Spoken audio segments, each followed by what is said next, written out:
Todos nós temos fases. A nossa vida com Deus nem sempre é uma vida completamente linear, nem completamente sempre a subir, não é? Nós queremos sempre estar mais perto de Deus, queremos que as coisas sejam mais fáceis, mais simples, enfrentar os nossos medos, as nossas batalhas diárias.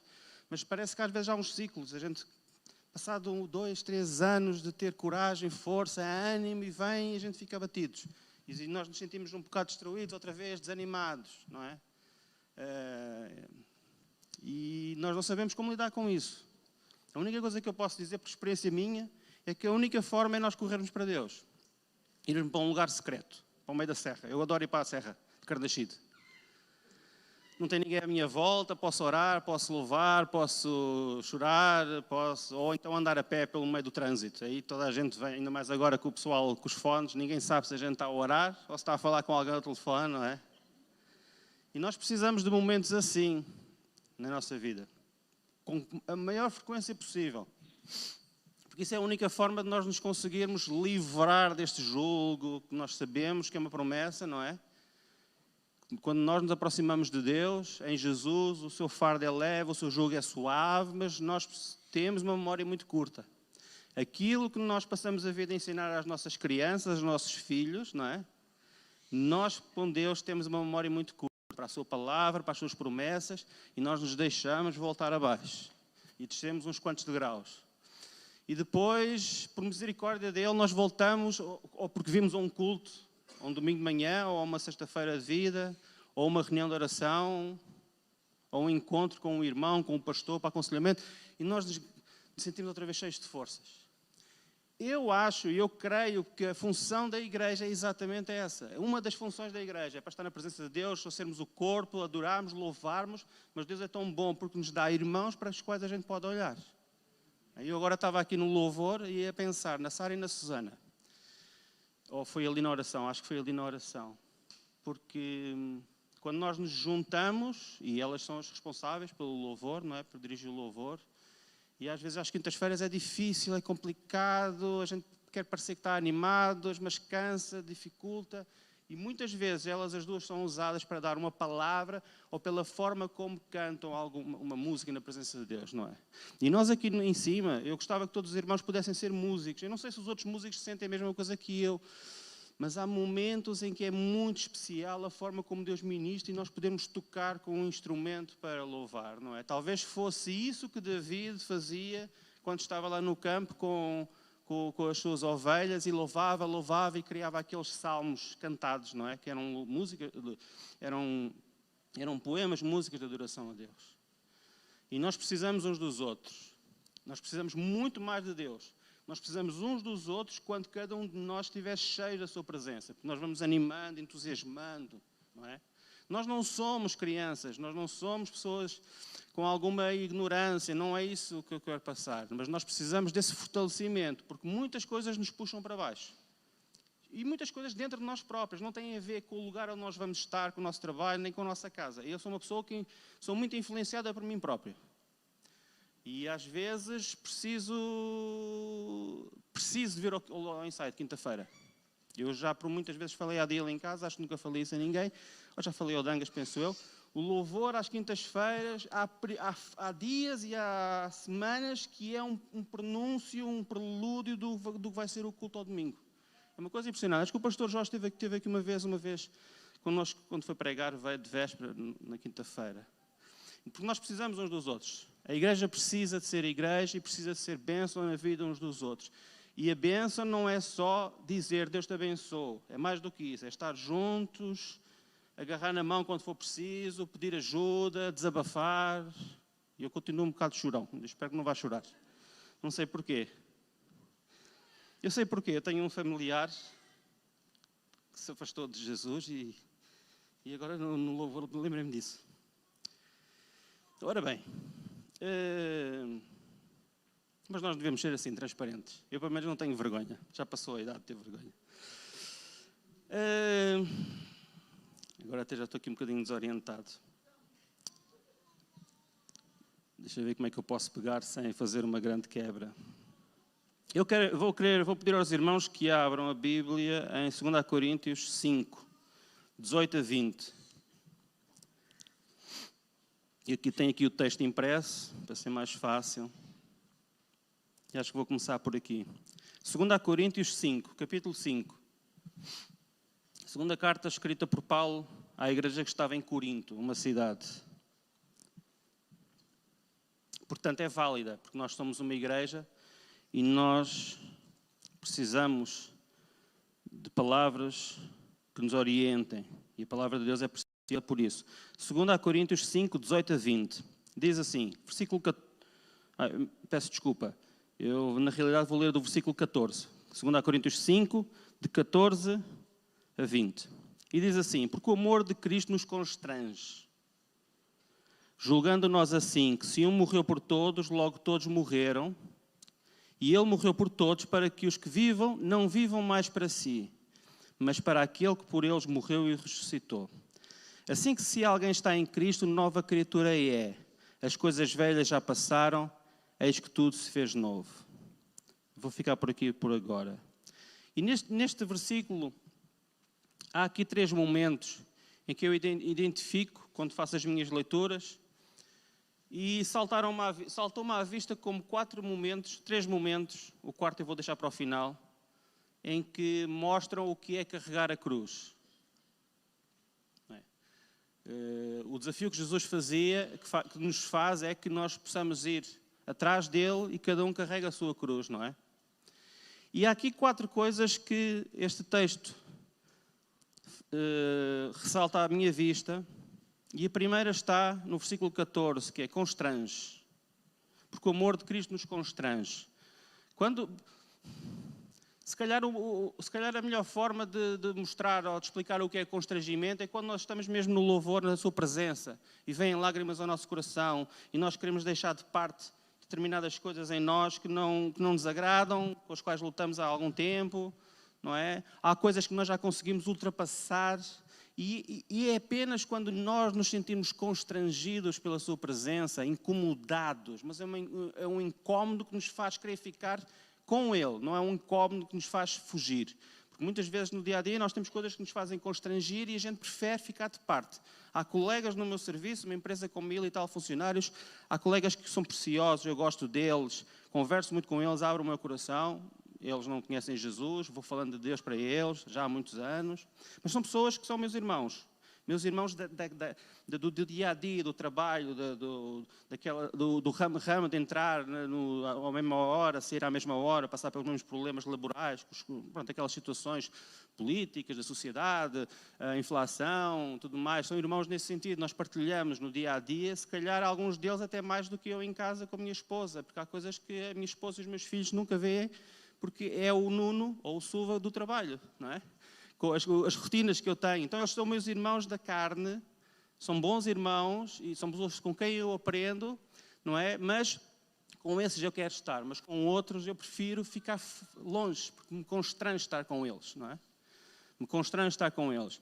Então, no caso aqui, o amor de Deus nos constrange a querer largar as coisas que não agradam a Deus, mas não nos afastam de Deus. É como se fosse magnético, nós nos sentimos atraídos e amarrados a Deus. O amor de Deus tem esse efeito sobre a nossa vida.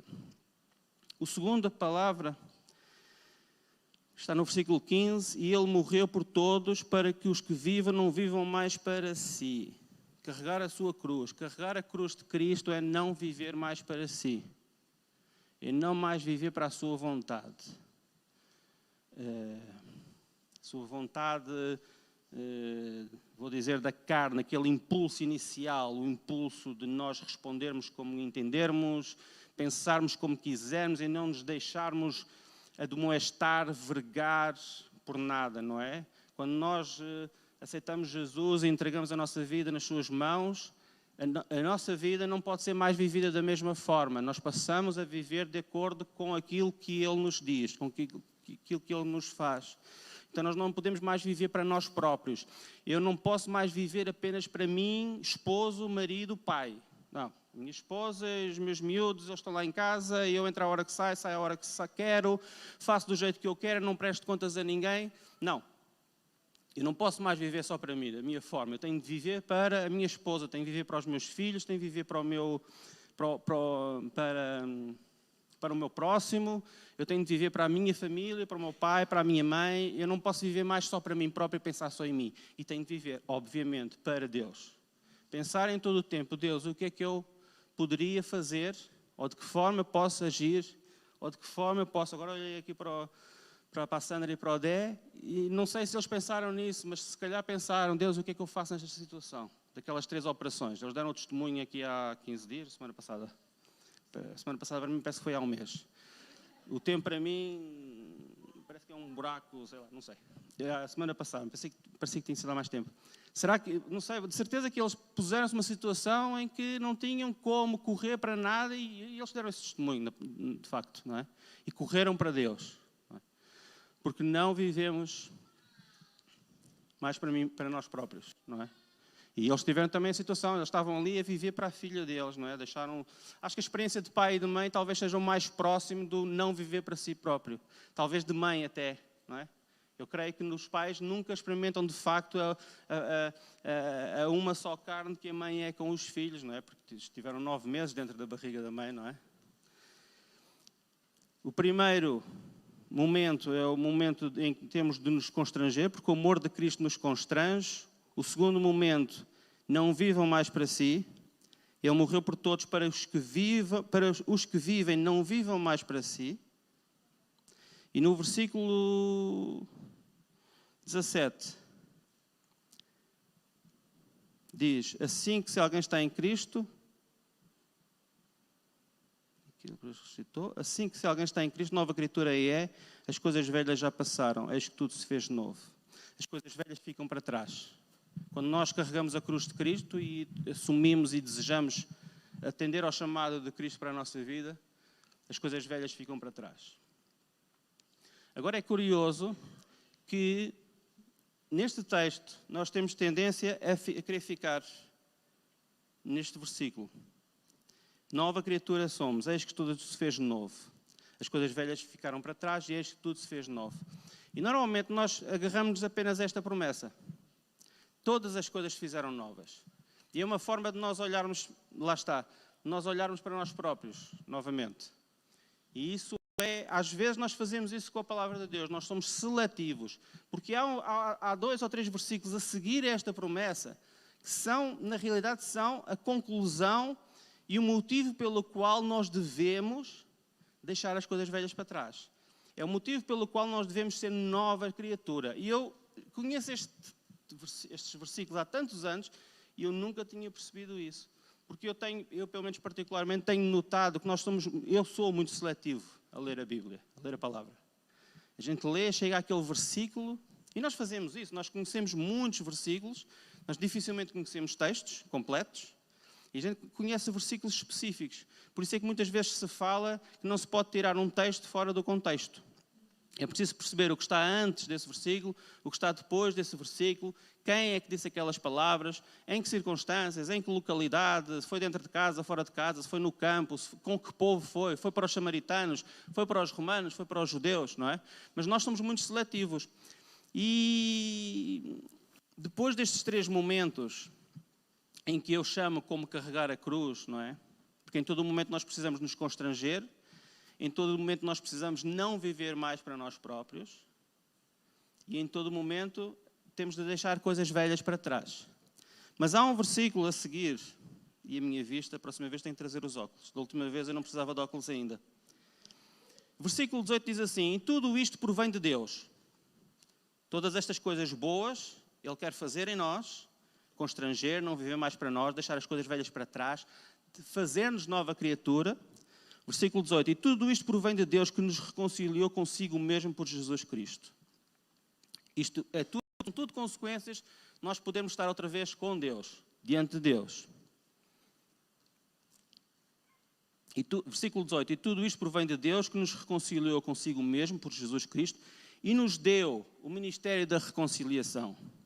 Isto é, Deus estava em Cristo reconciliando consigo o mundo, não lhes imputando os seus pecados e pôs em nós palavra de reconciliação.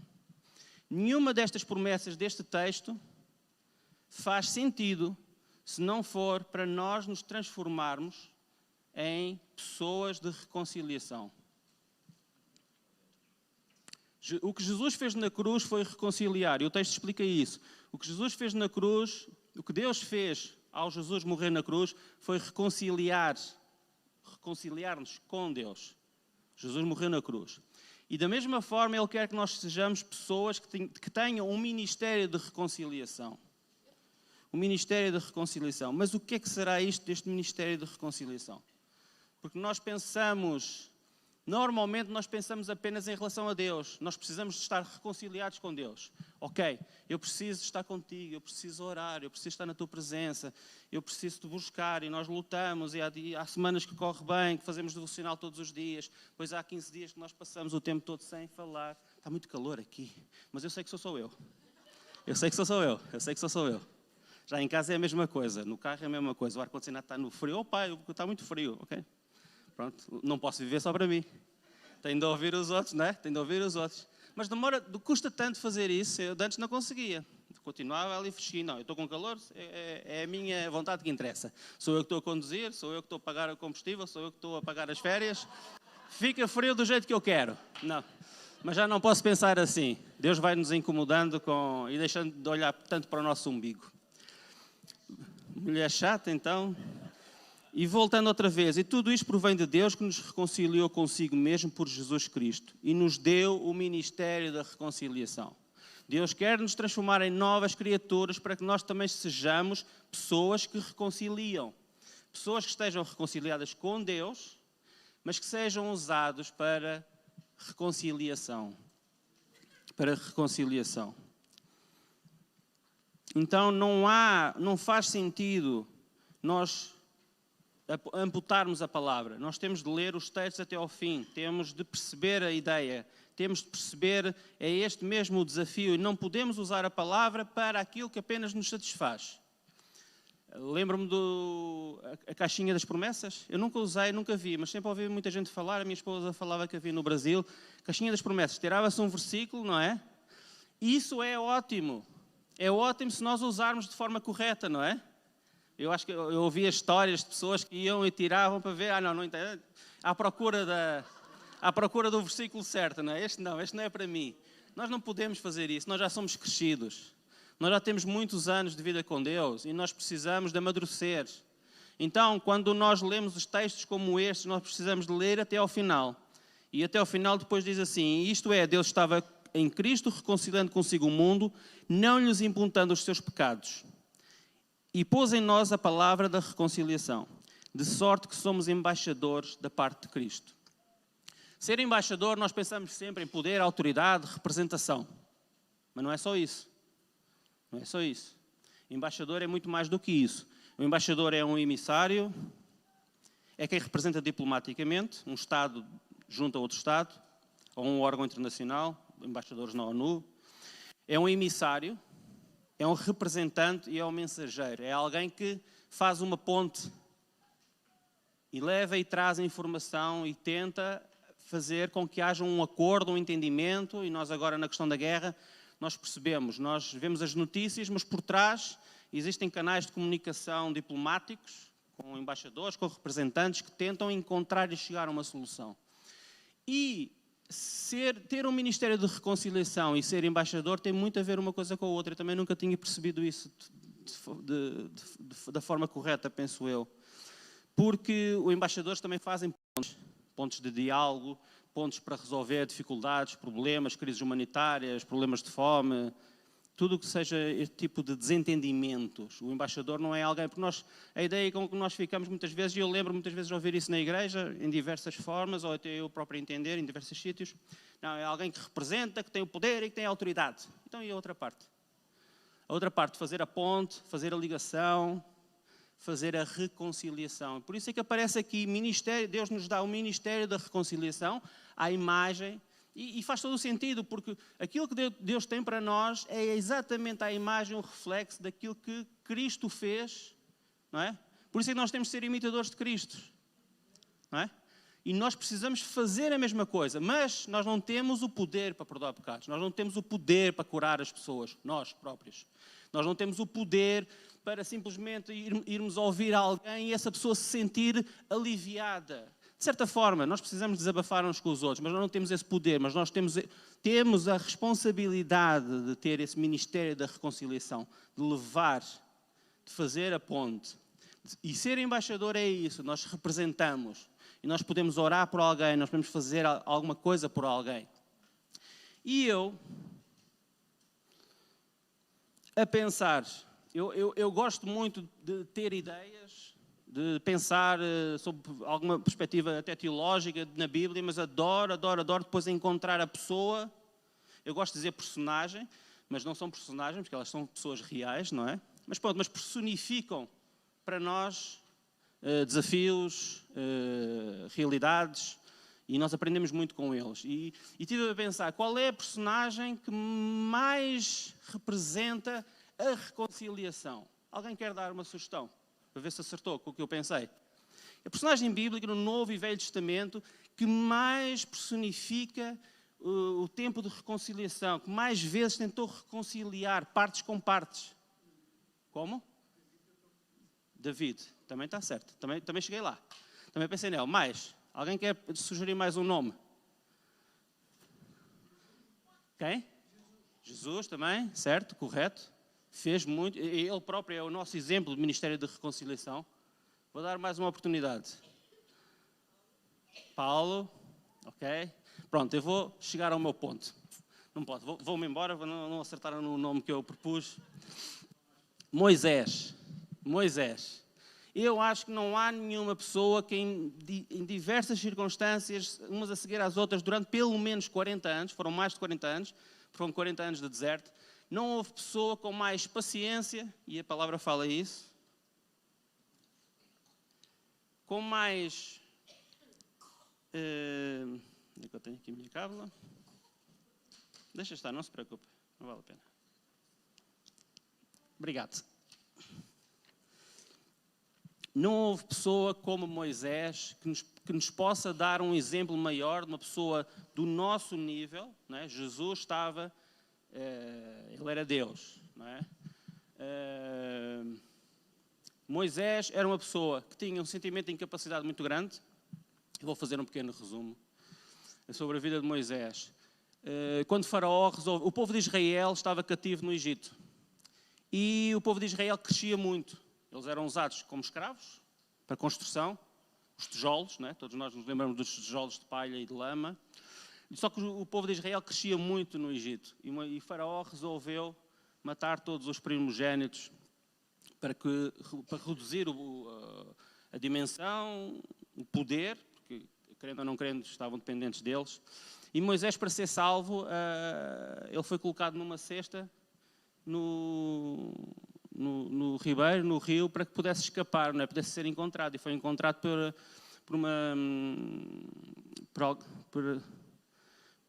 foi encontrado por quem? Filha de Faraó, exatamente, filha de Faraó. E foi tratado e cresceu como uma pessoa, como um egípcio, não é? Egípcio. Só que Moisés,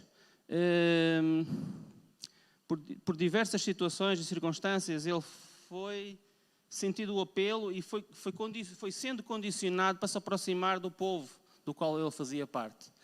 Mas ele não sentia um israelita, não tinha sido educado na cultura israelita.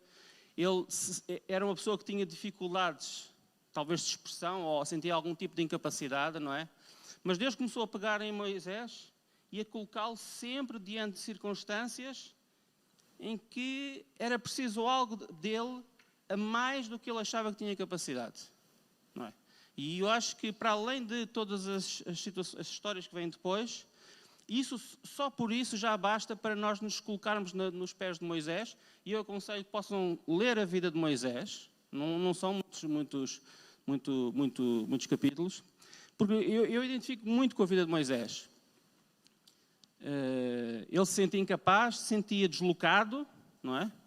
Sentia-se incapaz, que não tinha condições, e ele vai sendo colocado, e ainda por cima chega a um ponto até de cometer um grande erro, talvez o maior erro, achamos nós, não é? Que acabou por presenciar uma ação de violência contra irmãos deles e acaba por assassinar uma pessoa, involuntariamente, certamente, ou por impulso, não é?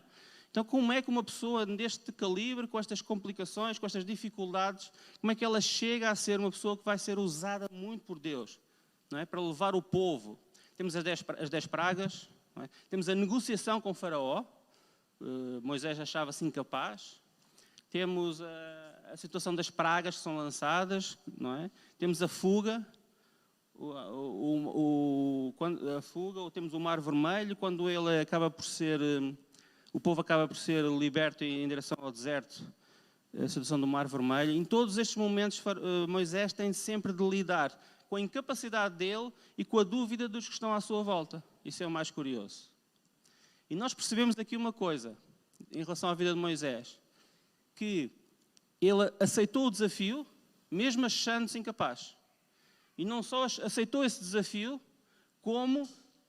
inúmeras vezes, eu não vou descrevê-las agora todas aqui, até tinha aqui apontadas, mas prefiro não fazê-las. Inúmeras vezes é colocado entre o povo e Deus, porque o povo ora murmura, ora se acha egoísta, na fuga para a travessia do Mar Vermelho, o povo queria voltar para trás, voltar a ser escravo, e Moisés vai lá e, com o ministério da reconciliação que Deus lhe tinha dado, não é atribuído dessa forma, com estas palavras, mas era um reconciliador. Era alguém que se ia e colocava e tentava convencer o povo, as pessoas que estavam à sua volta, para aquelas coisas de Deus são melhores. Nós precisamos nos lembrar daquilo que Deus já fez. Nós precisamos de compreender como Deus quer o nosso bem. Pode ser difícil agora, pode ser difícil, pode ser constrangedor. Pode ser constrangedor querer largar ou tomar essa decisão. Pode ser complicado não viver mais para si. E pode ser complicado deixar as coisas velhas para trás. E Moisés tinha de estar sempre a lembrar. É engraçado, estas 3 palavras cabem exatamente nos desafios que foram sendo sempre colocados de Moisés em relação ao povo. Houve momentos de constrangimento, houve momentos em que o povo precisava de entender que não podia viver mais para si, e houve momentos em que as coisas velhas tinham de ficar para trás. O Egito tinha de ficar para trás. Dava-nos prazer, dava-nos gozo, nós tínhamos o pão, tínhamos o suficiente e não tínhamos complicações, não éramos perseguidos, não tínhamos de andar a mendigar o pão, não tínhamos de andar a passar sede, não é? E Moisés foi uma pessoa que é para nós, tem de ser para nós um exemplo de alguém que exerceu o ministério da reconciliação.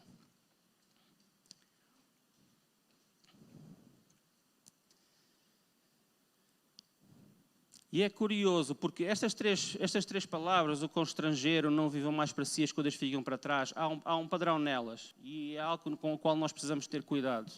Que é estas 3 coisas são, muitas vezes aos nossos olhos, a boa nova, são boas notícias, são uma bênção para nós, não é? Mas, na realidade, todas estas coisas, elas se focam no meu eu, não é? Eu não quero mais me constranger, eu não quero mais viver para mim próprio, não vou mais viver para mim próprio, as minhas coisas velhas ficam para trás. E existe uma definição para algo que gira em torno de mim próprio e tem tendência a convergir para dentro de mim, não é? Que é algo que é centrípeto, o centrifugador, não é? Centrípeto é para dentro, centrifugador é para fora, centrípeto é para dentro. É algo que nos faz virar apenas para nós próprios, não é? E nós buscamos muito a bênção de Deus. E a bênção de Deus fecha-nos sobre nós próprios. Porque a gente quer uma bênção para nós, só para mim. Não é? E isso é um problema. Mas na prática o versículo 18 mostra que na realidade a nossa vida deve ser centrífuga. Que é largar, afastar, não é? Que é a noção de influência, a noção do testemunho. É estar com pessoas e poder influenciá-las, poder partilhar algo, poder ajudar, poder dar uma palavra, poder dar um conselho. E nós precisamos, como crentes, ter esse cuidado, não nos transformarmos em pessoas que tendem para o centro, para nós próprios, para ficarmos sobre nós próprios, mas precisamos de alargar a nossa área de influência, a nossa área. E isso tem a ver com o Ministério da Reconciliação. Nós somos chamados para o Ministério da Reconciliação. Nós não podemos, é como o rio, como o Mar Morto. O Mar Morto, dizem, eu nunca estudei isso a fundo, mas dizem que ele é um mar morto, ele seca sobre si próprio porque ele não tem saída. Todos os ribeiros e efluentes de água que chegam àquele mar, eles acabam depois por estagnar e ficar, e depois há o assoreamento, há as areias, há o excesso de sal, porque ele não tem nenhuma saída de águas para nenhum lugar. É como se guardasse tudo para ele próprio.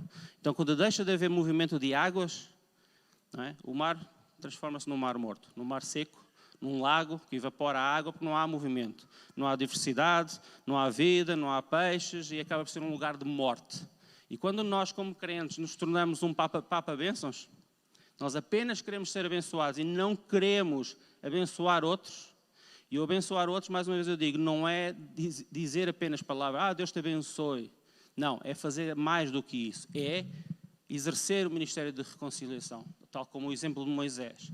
Porque no ministério de reconciliação nós vamos deixar de viver para nós próprios, de facto. Nós vamos deixar de ser constrangidos. Nós vamos realmente deixar as coisas velhas para trás. Porque nós vamos precisar, como se diz no Brasil, correr atrás. Precisamos ir atrás do prejuízo, que é a versão portuguesa, não é? Nós vamos precisar estudar, nós vamos precisar de ler mais a Bíblia, nós vamos precisar de orar mais, nós vamos precisar mais de ensino, vamos precisar mais de mudar coisas em nós, não é? Eu sempre fui, já falei sobre isto, não é? Sempre fui uma pessoa muito tímida e envergonhada. Eu até casar, e não, até depois de casar, eu tinha muita dificuldade em falar com pessoas, muita dificuldade. E eu olho hoje em dia e nem consigo reconhecer a dificuldade que eu tinha, não é? E eu atribuo isso muito à vida com Deus. Atribuo isso muito à vida com Deus, porque dentro da igreja, dentro do espaço da igreja, as tarefas que nos vão sendo dadas. Isso faz com que, por exemplo, agora, quando nós somos desafiados para algo dentro da igreja, a nossa tendência é logo dizer não. A tendência natural é, não, eu preciso pensar. Não, eu não tenho capacidade. E especialmente agora quando o pastor Jorge e a Cristina e também a Daíl vão ter com determinadas pessoas e sugerir, incentivar ou desafiar para novas circunstâncias, novos patamares, a nossa tendência inicial é sempre dizer não. É sempre dizer não.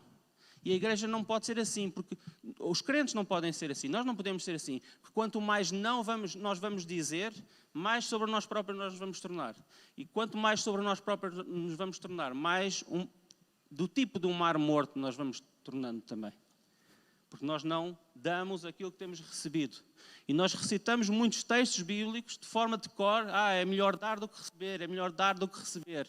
Mas o dar não é só fisicamente, também é dar o nosso coração, dar as nossas palavras, dar o nosso esforço, dar o nosso tempo, não é? Lá está. E nós limitamos muitas vezes os textos bíblicos de forma que nos agradem, de forma que nos seja vantajoso ou nos seja confortável. E é difícil. Muitas vezes é preferível tocar apenas guitarra. Muitas vezes é preferível apenas estar ali na multimédia. Muitas vezes é preferível estar ali no café. Ali no bar eu até falo com muita gente, não é? Comunico com muitas pessoas, conheço toda a gente, mas a gente também está ali dentro daquele murinho, não é? Vira para um lado, vira para o outro. Quando acabar, é uma vez por mês normalmente, não é? Tem uma escala, é uma coisa porreira. Agora, nós sabemos, tu sabes o que é que podes dar mais. Tu sabes o que é que podes dar mais. Tu sabes o que é que aquilo que Deus tem falado ou tem mostrado. Às vezes são pequenos vislumbres quando nós estamos aqui no louvor e nós nos pensamos, não, eu acho que um dia eu tenho capacidade para poder dar uma palavra, porque houve um devocional que eu fiz em casa, que Deus me mostrou aquele texto de uma forma tão clara, tão lúcida, mas eu morro de vergonha. Não, mas eu vou poder fazer isto. Eu vou poder, se calhar não vou poder pregar, mas vou poder ministrar esse texto a um amigo, a uma pessoa, num grupo, ou numa reunião de oração, ou ir falar com o pastor e explicar, olha, Deus me mostrou neste texto assim, desta forma, isto, o que é que eu faço agora? De que forma faço? Eu sinto que está aqui qualquer coisa a queimar dentro, mas eu não sei, eu não tenho experiência, não tenho vergonha, não consigo falar, não consigo dar, eu sou uma pessoa muito, muito egoísta, mas o que é que eu faço com isto que está a queimar? Procura alguém para partilhar isso. Procura alguém para partilhar isso. Para dares, para fazeres. Porque nós não podemos estar virados para nós próprios. A igreja não é uma feira das vaidades. E muitas vezes, Feira das Vaidades, acho que foi um livro, há a expressão, todos nós conhecemos a expressão, do pouco que eu li, eu acho que foi um livro publicado em Inglaterra sobre o século XVIII ou século XIX, e era a definição que nós conhecemos, descrevia a Feira das Vaidades da sociedade britânica, da luxúria, dos gastos, dos dinheiros, das roupas e de toda uma representação do que seria a alta sociedade tinha e mostrava.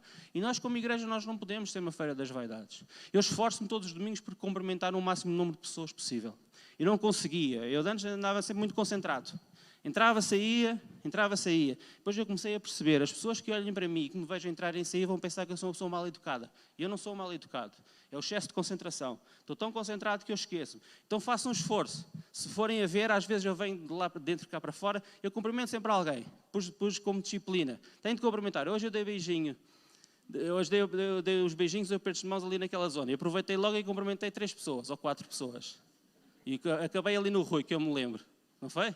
Isso já é um método que eu tenho para conseguir não parecer tão mal educado, que eu acho que eu não sou. Acho que não sou. Mas a gente tão concentrados, nós temos de fazer esforços. Eu sou muito interesseira, não é? A São está-se a rir, pois eu sei, eu sou muito interesseira.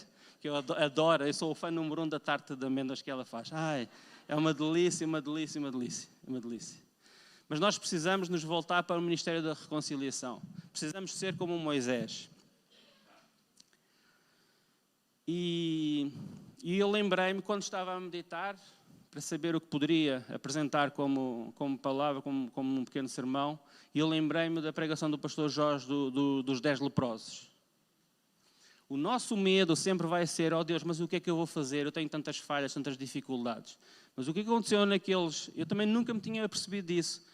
Jesus, na realidade, curou aqueles leprosos, mas não os curou. Eles tiveram de tomar uma atitude e tiveram de ser obedientes, e nesse caminho para o sacerdote é que eles foram curados, correto? É curioso. Então, antes de nós dizermos que não, antes de nós não aceitarmos os desafios, nós precisamos pensar nas pistas que a palavra nos dá. Se alguém nos quer atribuir uma responsabilidade, nos passar um desafio, a primeira coisa que nós devemos fazer é tentar fazer. Porque a vergonha, o sentimento de incapacidade, no momento em que nós, tendo um coração no lugar certo, nós damos o primeiro passo e vamos fazer, Deus nos vai tratar e curar, nos vai dar as condições. Foi o que aconteceu com aqueles leprosos. Aqueles 10 leprosos foram curados porque obedeceram e foram ter com o sacerdote. E nesse momento, foi um ato de fé deles, não é? Só que depois vamos precisar ter cuidado, porquê? Podem-nos dar uma atribuição, nós podemos estar incapazes, não compreender, fazer. Deus até nos trata e cura, nos dá a capacidade, mas depois faltará o quê? O que é que aconteceu com o único leproso que voltou? A gratidão, agradecer, reconhecer quem é que fez aquilo.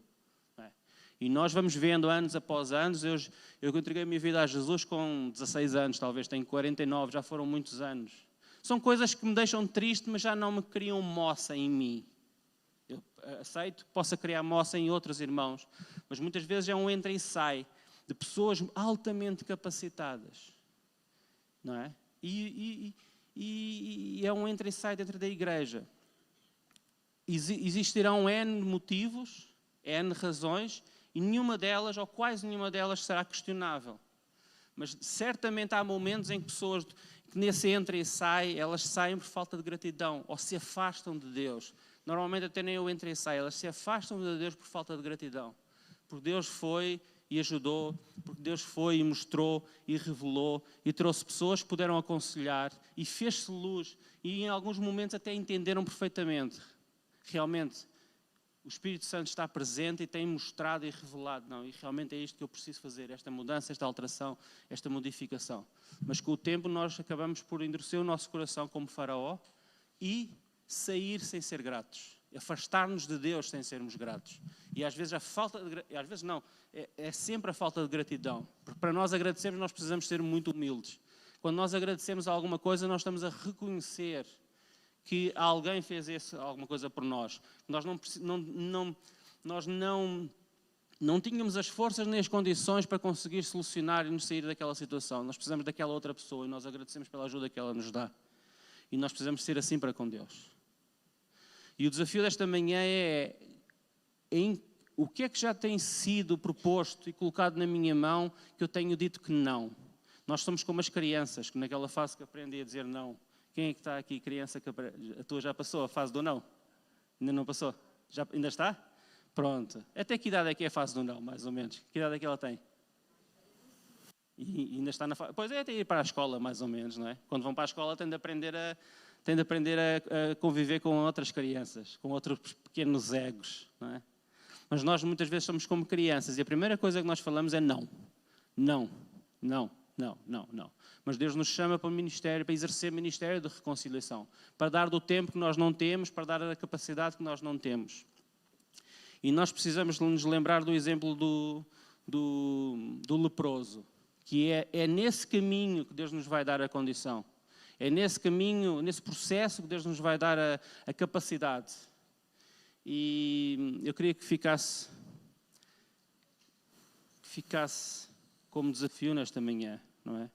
Porque é mais fácil, e para Moisés era mais fácil, em cada um daqueles momentos, por exemplo, Moisés quando viu a sarça ardente, era preferível afastar-se e apenas ir falar e dizer que viu ali uma coisa estranha, uma coisa fora do comum, não percebi se é a alta temperatura aqui do deserto, ou se é a areia que pegou fogo, ou um fogo fato, ou alguém que estava morto aqui por baixo e com os gases de...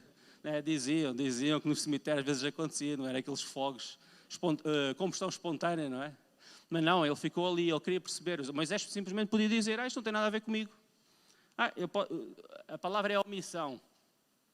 Nós não podemos nos deixar levar pela vontade, porque a omissão, nem nós dizemos que não, nem nós demonstramos que não gostamos, a gente simplesmente afasta-se. Deixa passar, é aqui para o irmão do lado. Não, é aqui para o irmão do lado. Esta mensagem não foi para mim, esta mensagem foi para o outro. O lugar mais confortável é o lugar da omissão.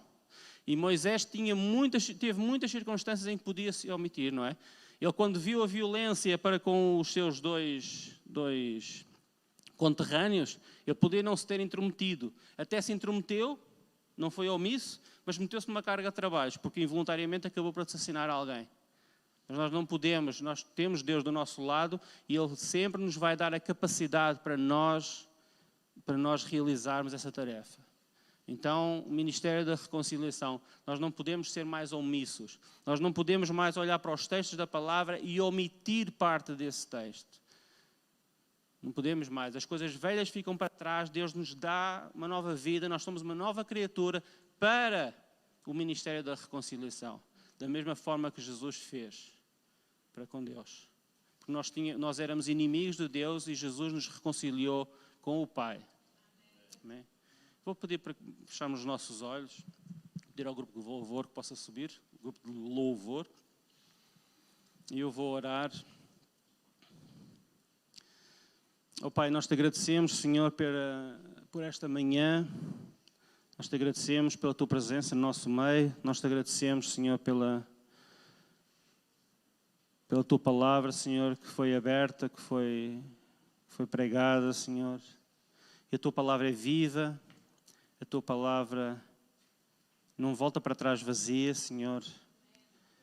E nós não queremos, Senhor Jesus, ó Deus, fazer de conta que tudo o que tem sido falado, ministrado durante o período de louvor, pelo que foi pregado, ou pelos fins de semana anteriores, por cultos passados, Senhor. Nós não queremos, Senhor, ser indiferentes, Pai, à tua presença, Senhor. Nós não queremos, Pai, omitir, ser omissos, Pai, fazer de conta que não entendemos, Senhor. Porque Tu és o Deus da vida, Senhor. Tu podes todas as coisas, Senhor. Então nós colocamos nas Tuas mãos, Senhor. Nós colocamos nas Tuas mãos, Senhor, a nossa vida, as nossas dúvidas, as nossas dificuldades, Pai, o nosso desamparo, Senhor. Tantas vezes nos sentimos desamparados, Senhor. Oh Pai amado, Senhor, ensina-nos a obedecer à Tua palavra, Senhor, ao Teu chamado, Senhor. Ensina-nos, Senhor Jesus, oh Pai. Nós não queremos ser seletivos Nós não queremos ser seletivos, Senhor, sobre o que nós ouvimos a Tua voz falar, Senhor. Nós queremos a Tua palavra por completo, Senhor, com os desafios, com as situações constrangedoras, Senhor Jesus, Pai. Que o Teu amor nos possa constranger em todo o tempo, Senhor. Nós queremos ser usados, ó Pai, aqui dentro de 4 portas, Senhor, para abençoar irmãos, Senhor, mais do que apenas com palavras, Senhor, mas com gestos, com os nossos ouvidos para ouvirmos uns aos outros, Senhor, para nos suportarmos uns aos outros, para rirmos e chorarmos, Pai, quando é necessário. E nós oramos, Senhor, pela Sónia e pelo Dangas, Senhor Jesus, ó Pai, pelos netos, Senhor Jesus, Pai. Oh Deus amado, pela viúva que fica, Senhor Jesus, Pai, consola o coração desses nossos irmãos, Pai. Nós choramos com eles, Senhor Jesus, Pai. Nós não queremos passar, Senhor, por situações semelhantes, Senhor Jesus. Mesmo sabendo que vamos passar, vamos perder entes queridos, Senhor. Pedimos a Tua misericórdia, Senhor. Nós queremos ser uma igreja que se preocupa uns com os outros, Pai. Mas nós queremos, ó Pai, ser uma igreja, Senhor, voltada para fora, para longe do nosso umbigo, Senhor.